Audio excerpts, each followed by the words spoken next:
고린도후서 2장 10절 11절 읽겠습니다. 너희가 무슨 일이든지 누구를 용서하면 나도 그리하고 네가 만일 용서한 일이 있으면 용서한 그것은 너희를 위하여 그리스도 앞에서 한 것이니 이는 우리로 사탄에게 속지 않게 하려 함이라. 우리는 그 계책을 알지 못하는 바가 아니로라. 아멘. 기도하겠습니다. 하나님께서 우리를 예수 그리스도 안에 거룩한 신자로 삼으시고 교회로 세우셔서 함께하게 하시고 예배하게 하신 그 뜻이 어디에 있는가를 오늘도 말씀 안에서 배우기를 원합니다.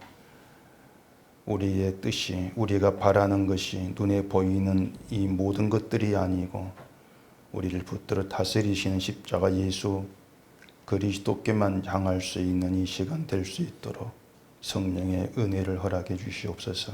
예수님 이름으로 기도합니다. 아멘.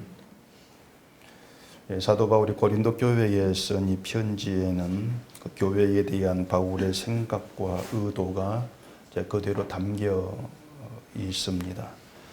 때문에 우리가 이 바울의 편지를 보면서 사도 바울이 무슨 말을 하고 있는가를 알려면은 바울과 같은 길에서 바울이 바라보는 것을 함께 바라보는 그런 관계에 있어야 한다는 것이 먼저 좀 생각이 돼야 됩니다.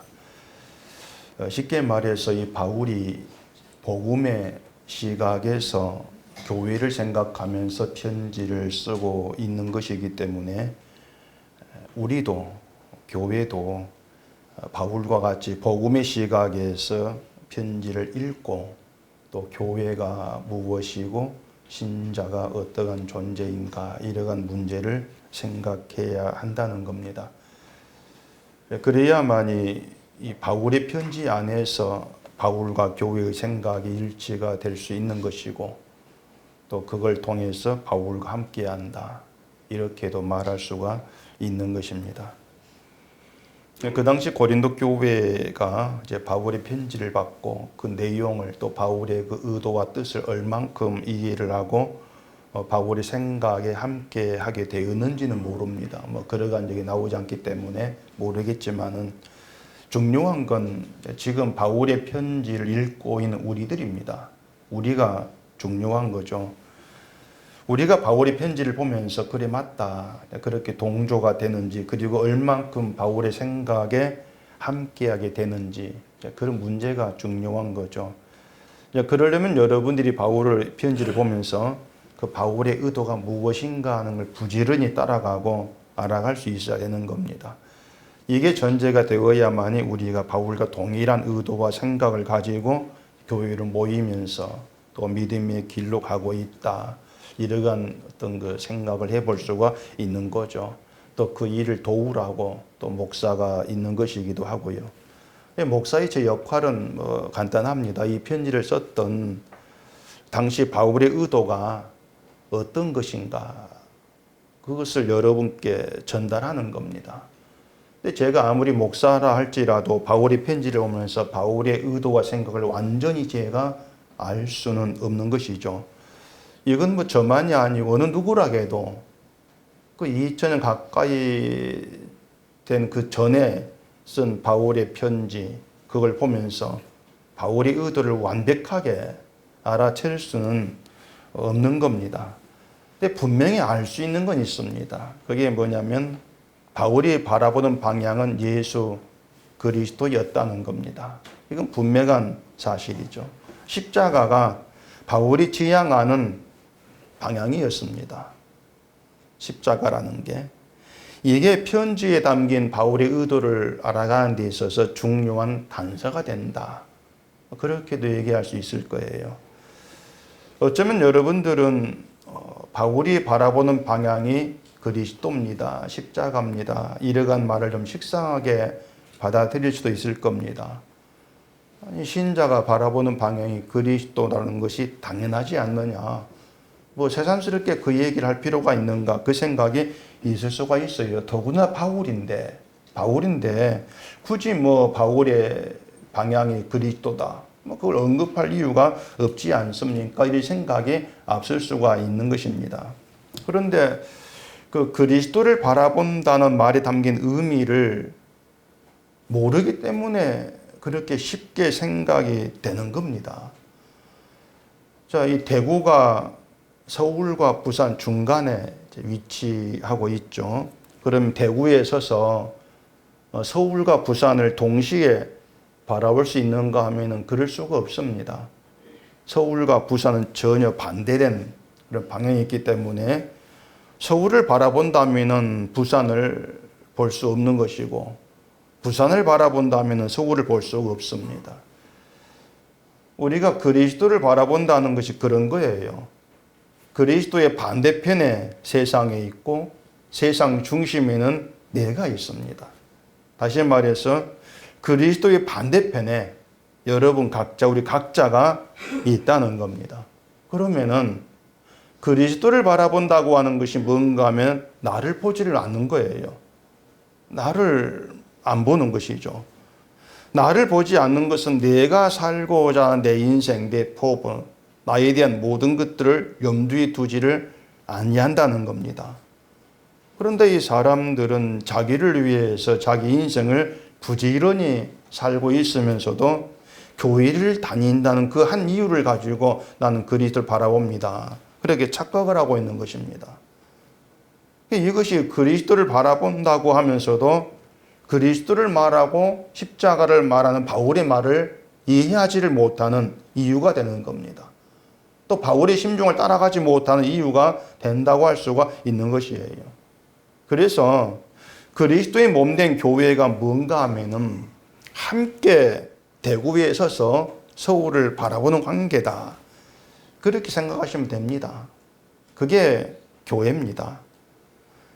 여기서 함께 대구에 서서 그 말이 의미하는 게 뭐냐면은 오늘 본문에서 바울이 말하는 그리스도 앞에서, 그것으로 이해하면 될 것 같아요. 그래서 제가 바울의 그 의도를 완전히는 알 수 없다 할지라도 바울이 지향했던 방향이 그리스도라고 하는 의심 없는 그 사실을 중점으로 해서 과연 바울이 말하고 있는 이 본문의 그리스도 앞에서, 또 뒤에 나오는 사탄의 이야기, 이런 것들이 어떠한 것인가, 그런 것들을 우리가 차근차근 좀 알아갈 수는 있는 것이죠. 그래서 저는 이 바울이 이제 그랬던 것처럼 교회를 염두에 두지 않고 말씀을 드립니다.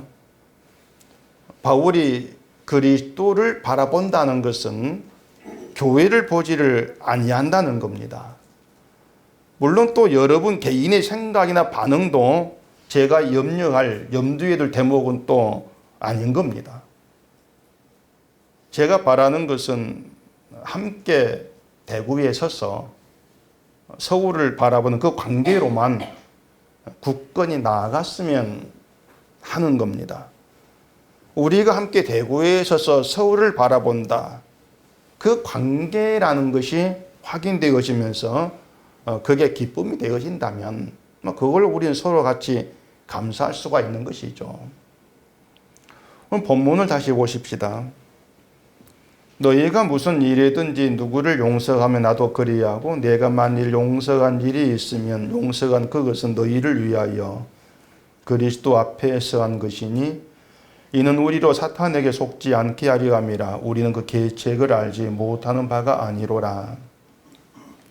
바울의 이 말을 교회에 초점을 둔 사람들이 어떻게 해석을 하는가 하면은, 교회는 하나님의 사랑을 실천해야 되고 그게 용서하는 것이다.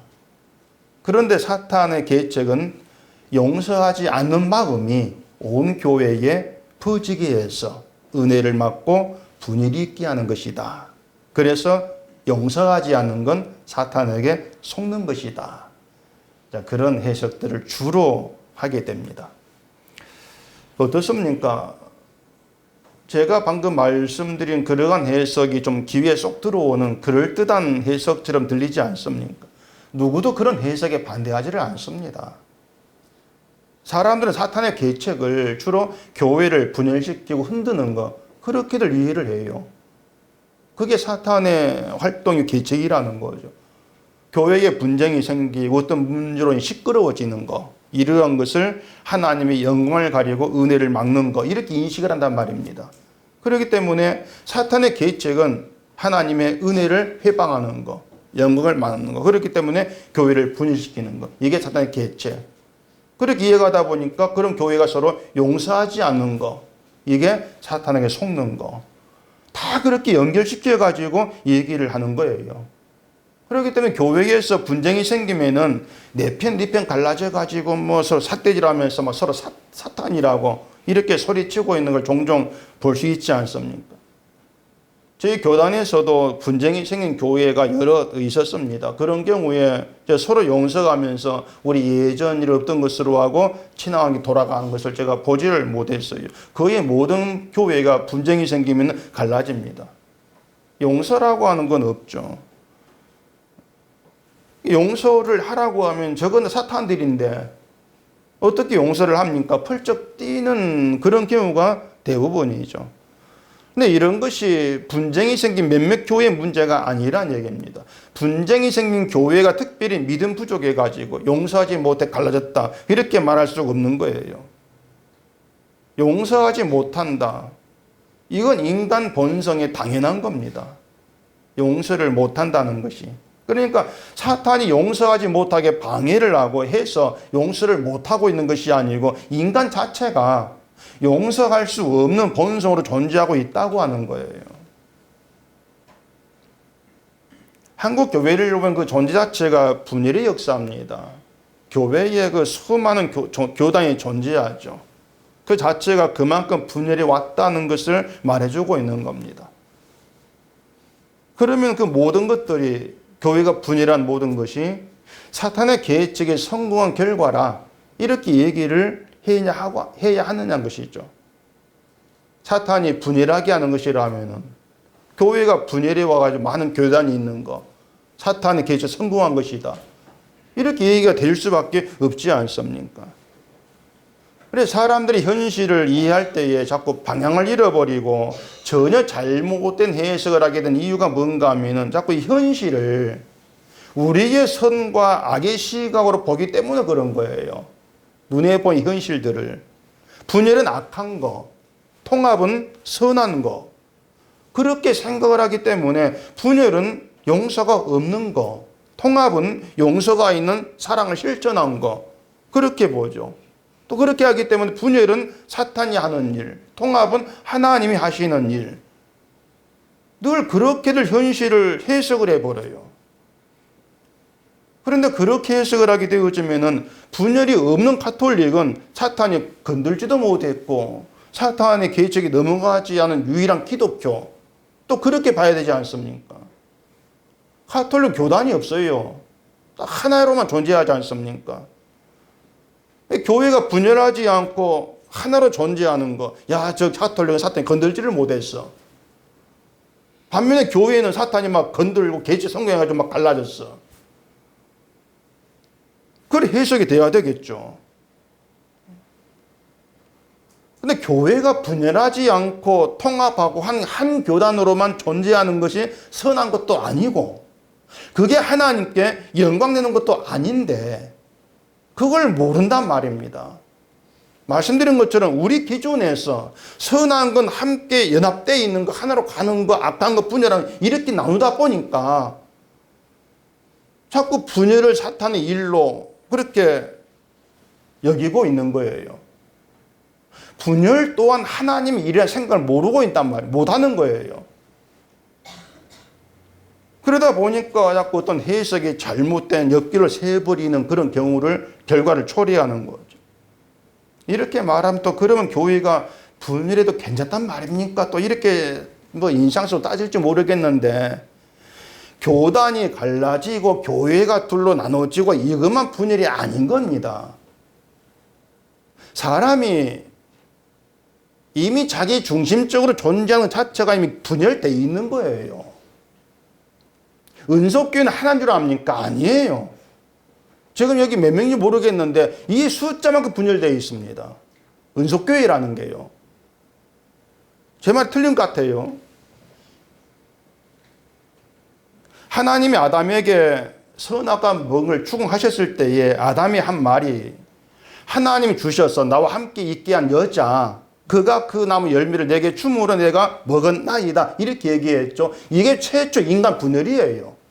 가정의 부부의 분열이에요. 최초의 분열이란 말입니다. 여자에게 책임을 떠넘기지 않습니까? 나 살고자. 그렇게 아담 안에 태어난 인간은 분열하는 존재로 함께하고 만나는 겁니다. 몸은 함께해도 마음은 분열되어 있는 관계. 그게 인간 관계인 거예요. 이게 현재 교회이기 때문에 교회는 이미 분열된 관계로 함께하고 있다. 이렇게 보는 게 맞습니다. 이런 교회 현실에서 용서라고 하는 것은 가능하지가 않다고 하는 것이 성경 시각에서 내릴 수 있는 답이에요. 그래서 바울이 말하는 용서를 우리가 알고 있는 용서의 차원에서 이해를 하게 되면 꼬이고 모순이 되는 그런 해석이 될 수밖에 없습니다. 그래 여러분이 먼저 이 점을 염두에 두고 좀 생각을 하셔야 돼요. 그렇지 않으면은 말씀드린 것처럼 바울의 의도를 따라갈 수 없는 것은 물론이고요. 바울의 편지도 이 이야기 남감한 그런 내용으로 다가와질 수밖에 없습니다. 11절에서 바울이 사탄의 계책이라는 말을 하고 있는데 바울이 말한 사탄의 계책은 교회가 서로 용서하지 않은 악한 마음을 퍼지기 위해서 은혜와 사랑이 없는 교회 되게 하는 것 그런 것이 아닙니다. 용서하지 않는 게 악한 마음이 아니고 인간 마음 자체가 악하기 때문에 용서가 가능하지 않다는 거예요. 사탄의 계책이 목적하는 것은 교회를 흔드는 게 아닙니다. 바울은 우리는 그 계책을 알지 못하는 바가 아니로라 이렇게 얘기했죠. 사탄의 계책 우리가 알고 있다는 뜻이에요. 우린 그 계책을 알고 있잖아 그 뜻입니다. 사탄의 계책을 다 알고 있는 우리가 사탄에게 속을 수가 있느냐 그 얘기를 하고 있는 겁니다. 계책을 알고 있는데 어떻게 사탄에 속을 수가 있어? 안 되잖아. 그 얘기예요. 자, 그럼 이런 의문이 들게 됩니다. 사탄의 계책을 알고 있다면 사탄에게 속을 이유가 없지 않습니까? 계책을 알고 있는데 왜 속아요?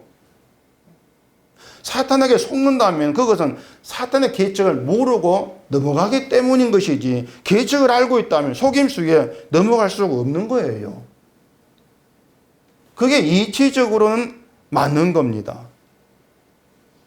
자, 사기꾼이 여러분을 속이려고 하는데 그 사기꾼의 계책을 여러분이 다 알고 있다고 합시다. 근데 사기꾼에게 속임수에 넘어간다. 말이 안 되잖아요. 계책을 다 알고 있는데. 정말 바보가 아니라면 속지를 않습니다. 그런데 계책을 뻔히 아는데도 그럼에도 불구하고 속는다면은 그것은 사탄의 계책에 넘어가지 않는 것보다도 계책을 따라가는 것. 사탄에게 그 속는 그것이 나에게 더 이득이 되고 더 좋은 것이기 때문이다. 이렇게 말할 수가 있는 겁니다. 무슨 말이냐면요. 사탄의 계책이 무엇인가 하는 것은 사탄과 인간 처음 만남에서 생각을 해봐야 돼요. 자, 사탄과 인간의 처음 만남이 언제인가 뭐 다 아실 것이죠. 사탄 인간을 처음 만나가지고 한 말이 선악과에 대한 것이었습니다. 창세기 3장 4절에 있죠. 뱀이 여자에게 이르되 너희가 결코 죽지 아니하리라. 너희가 그것을 먹는 날에는 너희 눈이 밝아져 하나님과 같이 되어 선악을 알 줄 하나님이 아심이니라. 자, 사탄이 이런 말을 했습니다. 이런 말을 했을 때 여자는 하나님께서 선악과를 먹지 말라고 하셨다는 것을 몰랐던 것도 아니고요. 잊고 있었던 것도 아니에요. 알고 있었습니다. 뱀이 여자에게 물었죠. 하나님이 동산 모든 나무의 열매를 먹지 말라 하시더냐. 이렇게 물었을 때 여자는 먹지 말라 하셨다. 분명히 답을 했단 말입니다. 하나님의 그 명령, 말씀을 알고 있다는 거예요. 물론 거기에 다른 사람 붙이긴 했죠. 만지지도 말고 죽을 까노라. 다른 거 갖다 붙이긴 했습니다. 근데 어쨌든 하나님께서 먹지 말라고 하셨다는 걸 잊은 건 아니에요. 알고 있었어요. 그렇다면은 그 사탄의 말이 나에게 저 선악과 열매를 먹도록 유혹을 한다는 거, 그건 충분히 알고 있지 않았겠냐고 하는 겁니다. 지금 사탄이 나로 하여금 저 열매를 먹게 하려고 유혹하고 있는 것이구나. 그쯤은 알고 있을 거예요. 다시 말해서 먹지 말라는 하나님의 말씀을 잊었다거나 알지 못해서 그 열매를 먹은 것이 아니라는 겁니다. 뻔히 알고 있고 기억하고 있으면서도 열매를 먹은 거예요. 말씀은 아는데 사탄 속임수에 넘어간 거죠. 몰라 넘어간 게 아니란 얘기예요. 그런 거 이유가 뭐냐는 겁니다. 알면서 어떻게 넘어가는가? 이유가 뭘까요? 그건 이렇게 생각해 볼 수 있습니다. 사탄의 말대로 하는 게, 그 사탄의 말을 따르는 것이 하나님 말씀을 따르는 것보다 내게 더 이익이 되기 때문에 그런 거예요. 그게 지금 우리 현실이고요. 하나님 말씀을 따르고 선악과를 먹지 않으면 이익되는 게 뭐가 있습니까? 그때 여자에게 뭐가 이익될까요? 하나님의 선악과를 안 먹으면 다른 복을 줄게, 그 말이 없어요. 그냥 먹으면 죽는다 이런 말만 했습니다. 그러면 하나님 말씀대로 선악과를 안 먹었다면 주어진 이익이 뭘까? 아무것도 없어요. 이익은 그냥 에덴에서 살던 대로 살아가는 그건 전부예요. 그냥 다른 이익이 보장되는 게 없단 말입니다. 그런데 사탄의 말대로 선악과를 먹으면 놀라운 이익이 생깁니다. 하나님같이 된다. 그 이익을 얻게 되는 거죠. 그게 자기에게 말할 수 없는 이익으로 다가오는 거예요. 그러니까 하나님의 말씀을 알고 있고 계획을 안다 할지라도 의도를 알면서도 속는 거예요. 이익을 따라가는 거죠. 결국은 자기 이익이라고 하는 것이 사탄이 만든 덫이 되는 것입니다. 덫.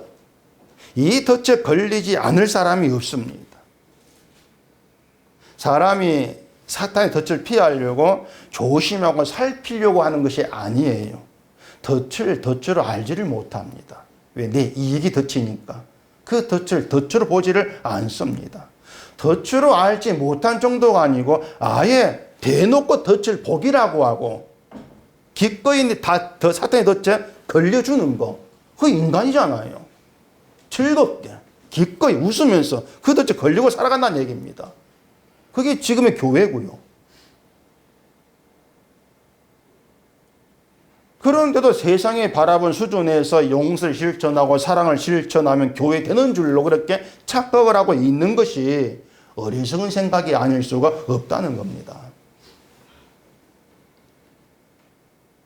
에베소서 6장 11절에서 마귀의 관계를 능히 대적하기 위하여 하나님의 전신갑주를 입으라고 말씀을 했습니다. 하나님의 전신갑주를 입고 마귀의 관계를 능히 대적하는 그 말인데, 그 전신갑주를 입으라고 하는 것이 무슨 아이언맨처럼 아시는 모르겠는데 아이언맨처럼 갑옷을 입으면 힘이 생기는 그런 전신갑주를 얘기하는 게 아닌 거예요. 그 뒤에 보면 전신갑주를 진리, 의, 복음, 믿음, 구원, 성령, 말씀 이렇게 얘기가 되지 않습니까? 이 모든 것들을 하나로 모으면 뭐가 되겠습니까? 이게 십자가예요. 다시 말해서 하나님의 전신갑주를 입는다고 하는 것은 예수 그리스도의 피 흘림이 있는 십자가가 마귀의 관계를 대적해서 이기는 승리가 된다는 것입니다.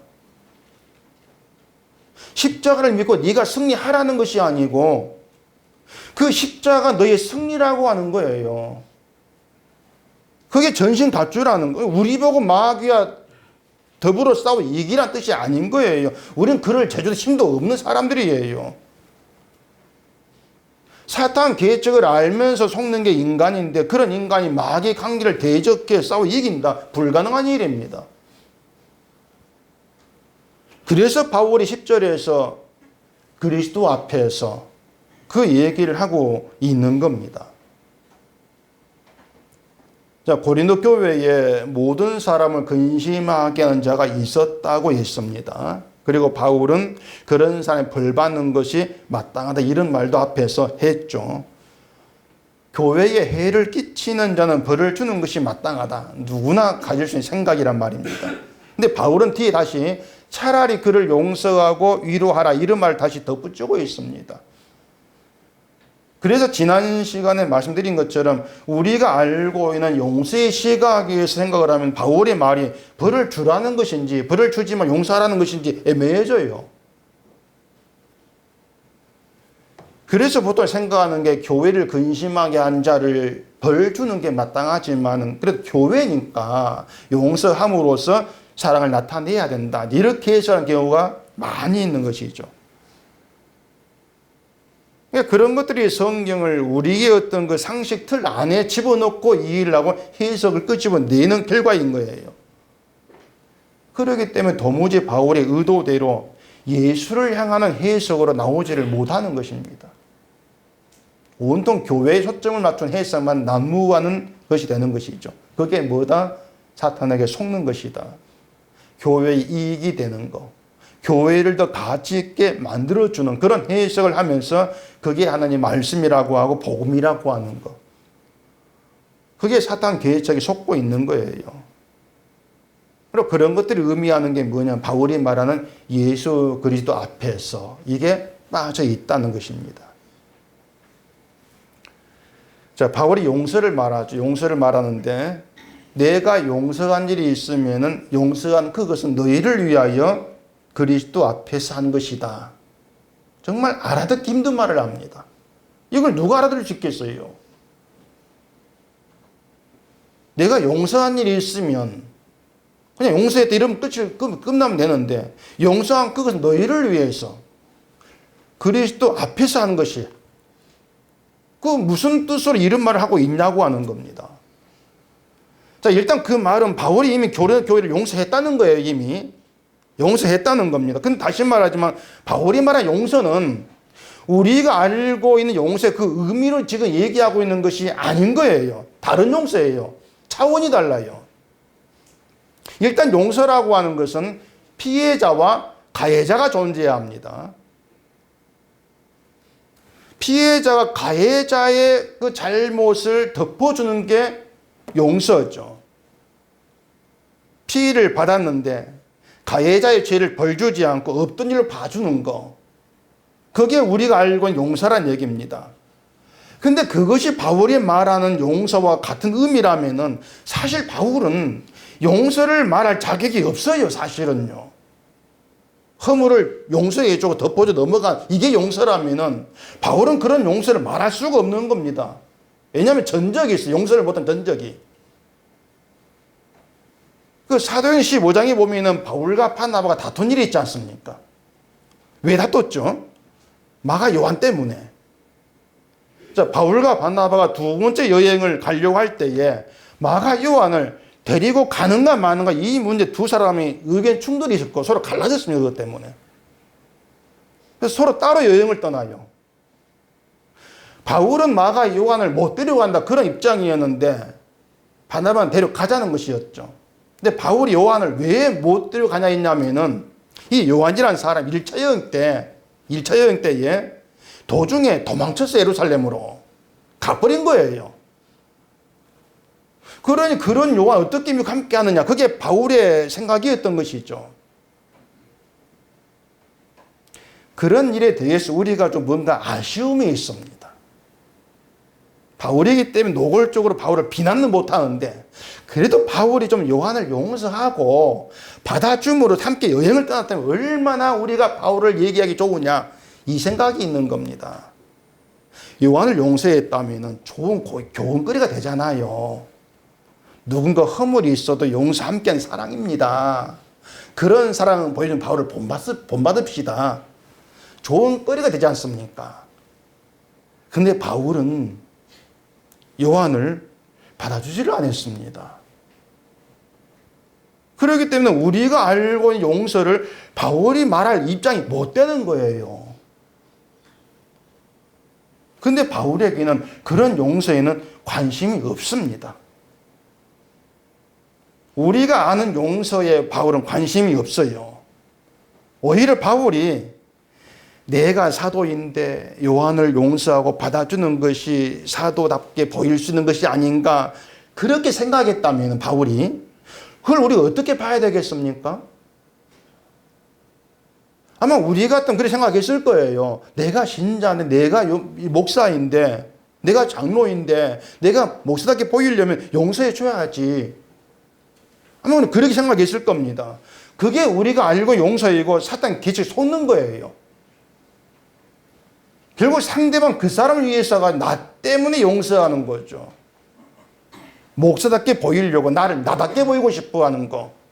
그렇게 해서 내 믿음을 좀 보여주고 나를 높이고 많은 사람을 알아주는 거, 여기에 마음을 두고 있는 것이죠. 그건 용서가 아니란 얘기입니다. 그게 사탄에게 속는 것이라는 걸 바울이 얘기하고 있는 거예요. 그게 왜 용서, 니를 돋보이려고 하는 건데, 니를 위한 거잖아. 사탄의 계책이라고 하는 게 늘 나를 집중하게 하는 것이고 나를 높이는 것에 향해 있다는 겁니다. 우리는 알아요, 그것을.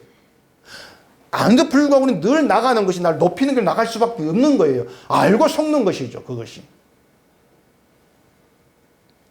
그게 우리 현실의 모습이죠. 자, 근심하는 자를 교회가 용서했다면 교회는 용서한 사람하고 용서받은 사람하고 두 부류가 있게 되어집니다. 무슨 말인지 아시겠죠? 교회에 근심하게 한 자가 있어요. 교회가 그 사람을 용서했습니다. 교회는 그러면 두 부로 나눠줘요. 한쪽은 용서받은 사람, 한쪽은 용서한 사람, 이렇게 둘로 나눠진다는 얘기입니다. 이런 관계가 세상 인간관계가 얼마나 가능해요. 근데 교회는 아니란 얘기입니다. 교회는 그렇게 인간이 나눠지는 것이 아니라는 거예요.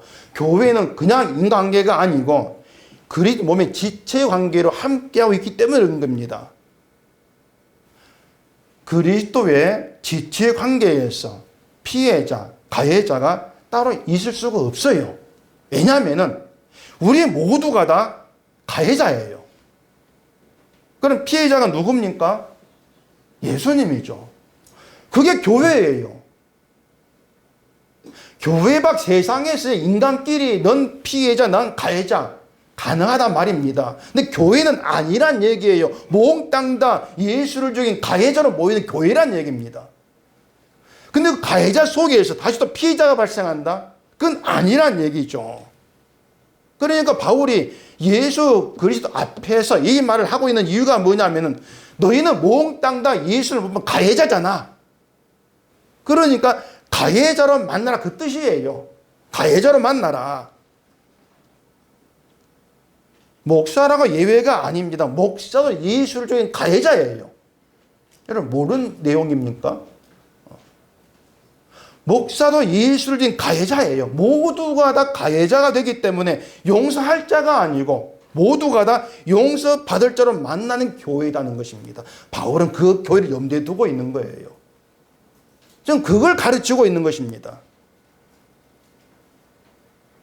그렇다고 해서 다 예수를 죽인 가해자니까 교회를 근심하게 앉아 있다 할지라도 그냥 벌 주면 안 된다, 그 뜻이 아닌 겁니다. 바울이 말한 것처럼 벌 주는 게 마땅해요. 근데 그것이 교회라는 단체, 은속교회라는 어떤 그 단체를 보호하기 위해서 벌 주는 게 되면 안 된다는 얘기입니다. 내 교회를 지키려고 너 나가, 그러면 안 된다는 얘기죠. 어디까지나 교회를 근심하게 앉아 있을 때 그 사람 벌 주는 것은 그 사람 회개한 믿음을 돕게 하는 게 돼야 할 그 말입니다. 그게 교회다, 그 얘기를 하고 있는 거예요. 그렇게 해서 벌 준 다음에 용서해라, 이것이 아니고요. 용서 안에서, 이미 용서 안에서 그 사람을 위해서 벌 주는 거예요. 용서 안에서. 그래서 우리는 근본적으로 용서에 대한 생각 자체가 달라져야 돼요. 마태복음 18장에 보면 일반 달란트 빚진 종 이야기가 있지 않습니까? 기독교인이란 모르는 분이 없을 정도로 유명한 이야기죠. 이 이야기는 시작이 그러므로 천국은 그 종들과 결산하려 하던 어떤 임금 같더니 이렇게 시작합니다. 그 이야기 시작이 천국을 어떤 임금으로 비유해 가지고 지금 말씀하고 있는 거예요. 그 이야기에서 임금에게 1만 달란트라는 액수를 빚진 종이 등장을 합니다. 그 1만 달란트를 계산해 보면은 5천만 데나리온쯤 된다 그렇습니다. 노동자 하루 일당이 한 데나리온이니까 5천만 명 노동자의 하루 일당을 지급할 수 있는 그 액수를 빚진 것이죠.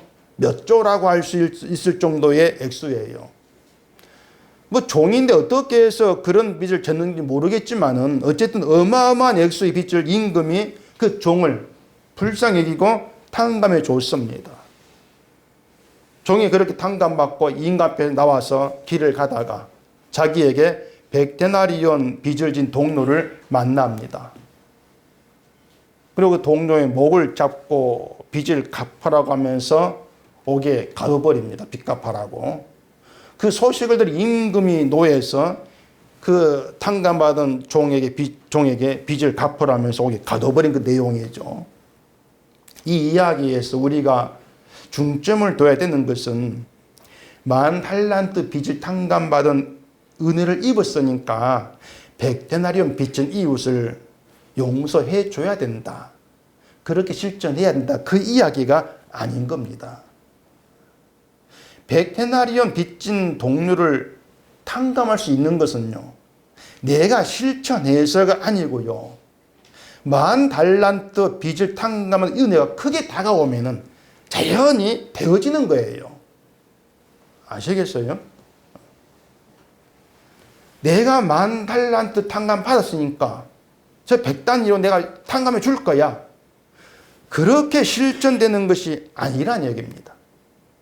10,000달란트의 빚을 탕감한 은혜가 내게 크게 다가와지고 그 은혜가 나를 점령해버리면은 100데나리온 사소하게 여겨져요. 그럼 얼마든지 탕감이 되는 것이죠. 문제는 우리가 10,000달란트 빚을 탕감한 은혜가 실감이 안 된다는 겁니다. 도무지. 그게 문제가 되는 거예요. 그래서 항상 우리는 내가 받은 은혜에 비하면 아무것도 아닌 100데나리온. 그 이익에 집중하며 살고 있는 거예요, 우리가. 중요한 것이 그러니까 신자가 우리가 10,000달란트 빚을 탕감하는 은혜 깊이로 들어가는 거. 그게 참 중요한 것인데 그게 쉽지가 않은 겁니다. 길은 하나예요. 바울의 말처럼 그리스도 앞에서 늘 가해자로 서는 겁니다. 길은 그겁니다. 아무리 우리가 10,000달란트 탕감 빚을 내가 좀 깊이 알아가자 머리를 쓰고 아무 노력해도 안 돼요. 예수 앞에 서서 내가 가해자다. 이게 깊이 생각하면서 그게 나에게 어떤 사실적으로 다가오면 다가와질수록 10,000달란트 탕감 은혜는 크게 주어지게 되어 있는 것입니다. 성령의 역사인 거죠. 그것도 결국은. 그리스도 앞에서 내가 가해자다 드러나고 그러한 나를 위해서 피해자인 예수님이 대신 죽어버리신 거. 피해자인데 가해자인 나를 위해서 대신 죽으신 거. 나는 그로 인해서 영원한 멸망 고통에서 해방이 되었고 부활 생명에 참여하게 되었다는 거. 보이지 않는 그 모든 내용들이 사실로 다가왔을 때 그 은혜가 무엇보다 귀하고 크다는 것이 인정되어지는 거죠. 그런 성령의 역사 속에서 교회가 예수 앞에서 그런 은혜를 함께 깨닫고 인정해 주는 그런 관계로 서게 되어진다면 그것이 예수님의 용서의 능력 아래 함께 있는 겁니다. 그러니까 용서를 실천하는 것이 아니고 이미 용서 능력 아래 함께 들어와 있는 거예요. 그게 용서하는 자로 함께하는 결과가 되어진다는 얘기입니다. 그게 바울이 알고 있는 용서예요. 이처럼 용서를 실천할 필요가 없이 이미 주의 용서 안에 있는 것이 천국이고, 그 천국을 나타낼 도구로 부름받은 건 교회입니다. 그래서 용서를 실천해야 되겠다거나, 내가 저 사람을 용서해 줘서 사랑을 증거하겠다거나, 이러한 것은 사탄 계책에 속는 겁니다. 늘 나를 보게 하는 것이니까. 용서를 기독교인 실천해야 할 덕목으로 여겼을 때에 그 결과를 한번 잘 생각해 보세요. 내가 용서를 실천했다고 생각될 때에 내 자신을 어떻게 바라보겠냐고 하는 겁니다. 내가 용서 실천했어. 그 생각이 있는 순간에 예수를 죽인 가해자가 나다 사라집니다. 나를 그렇게 보지 못하게 되어져요. 오히려 용서를 실천한 믿음 좋은 신자, 그게 나야. 그렇게 볼 수밖에 없는 거죠. 그러니까 사탄은 그렇게 너를 좀 바라봐라. 그렇게 나를 보게 하는 게 사탄 계책이에요. 용서를 실천한 믿음 좋은 신자잖아. 너 같은 신자가 천국 가고 복 받는 거야. 그렇게 나를 보게 만들어낸단 말입니다. 이런 사탄 계책에 그대로 넘어감으로써 예수를 십자가에 못 박은 가해자는 사라지는 것이고, 만 달란 탕감받은 그 은혜로부터도 멀어지게 되어지는 겁니다. 그리고 늘 백데나리온, 그런 조그만 가치에, 사소한 가치에 불과한 것에 마음 뺏기고 살아가는 거죠. 히브리서 12장을 보십시다. 히브리서 12장 2절 같이 읽겠습니다.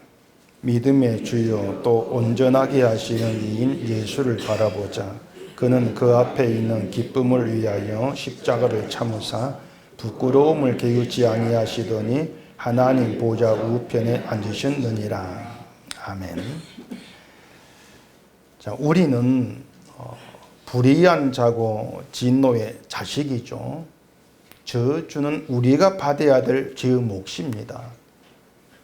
그러한 저주를 예수님께서 대신 받으심으로 우리가 온전해졌다. 그렇게 얘기되고 있지 않습니까? 그렇기 때문에 예수를 믿는 신자라고 하는 그 위치에서 우리의 마음이 향할 곳은 예수로 인해 나에게 주어진 은혜가 무엇인가, 늘 거기에 집중될 수 있어야 됩니다. 우리는 용서를 실천한다 할지라도, 우리가 뭘 한다 할지라도 만 달란트, 그 빚을 갚을 수 없는 처지입니다. 이것이 예수의 피 흘리심으로 단번에 모두 탕감이 되어진 겁니다. 거기에만 제발 마음을 둘 수 있어야 한다는 겁니다. 용서받은 은혜를 알게 되는 게 용서의 능력이 돼요. 그것이. 용서받은 은혜 안에서 이미 우리 용서하는 자로 함께하고 있는 겁니다. 우린 가해자이지 않습니까? 그렇게 서로를 바라보게 되어지는 것이 용서 안에 있는 천국이에요. 그것이. 근데 지금의 기독교인들을 보면은 기독교인이란 그 틀 안에 자기를 묶어놓고 살아가는 거야. 살아가고 있어요. 이게 기독교인이니까 용서를 해야 되고, 사랑을 실천해야 되고, 이렇게 해야 되고, 늘 그런 심적 부담에 붙들려 있습니다. 그러다가 누군가의 어떤 죄를 용서해 주면 얼마나 마음이 가벼워지겠습니까? 내가 실천해서 그러면서. 근데 금방 또다시 묶여요. 왜냐하면 용서해야 될 사람 계속 발생하고 있거든요. 그게 사탄 계책에 속는 거예요. 거기에 대해서 바울은 그리스도 앞에서 이것을 답으로 주고 있다는 겁니다. 아까 얘기한 것처럼 우리 스스로를 늘 예수 그리스도 앞에 서서 날 돌아보자. 가해자다 우리는. 그렇게 자기를 보고 함께하는 관계, 그게 교회다. 그럴 때 교회는 1만 달란트의 빚을 탕감받은 놀라운 은혜를 함께 나누고 싶고 함께 공유하는 그런 관계에서 있게 되어지는 것입니다. 이 사실에 우리가 마음을 두게 될 때에 그 은혜 감사가 되고 감격이 될 만큼 크게 다가와질 수가 있는 것이고, 그 은혜가 크게 다가와질수록 100데나리온이 의미하는 그 세상 일은 사소한 게 되어지는 거예요. 사소한 게 되어지는 거죠. 비록 그 사소한 것 때문에 고통이 있고 힘든 게 있다 할지라도 만 달란트 탕감이라는 그 용서의 은혜가 우리를 충분히 은혜 가운데 있게 만들어내는 것입니다. 서로 용납하게 만들어내는 것이고요. 그게 용서의 능력이 있죠. 그러니까 늘 예수를 바라보고 같은 자리에서 주만 바라보시면서 그 예수를 말미암은 은혜를 알아가는 그 일에 우리의 온 마음이 향해지기를 바랍니다. 기도하겠습니다. 우리 아버지 하나님, 세상에 내게 이익이 되는 걸 쫓느라고 사탄의 계책이 무엇인가를 알면서도 속고 있는 그것이 우리의 현실입니다. 그러한 우리를 그리스도 앞에 서서 바라볼 때에 죄를 못 박은 가해자로 나와질 수밖에 없습니다. 이러한 우리가 예수의 피로 용서받았다고 한 놀라운 그 사실들이 은혜와 사랑으로 다가와지게 하시고 그 은혜에 감격되어지면서 이 세상의 어떤 일들도 100데나리온의 값어치 정말 사소한 것으로 여겨지면서 주의 용서의 능력 안에서 주로 인해 기뻐하는 그런 교회됨을 경험해가는 저희가 되도록 해주시옵소서. 예수님 이름으로 기도합니다. 아멘.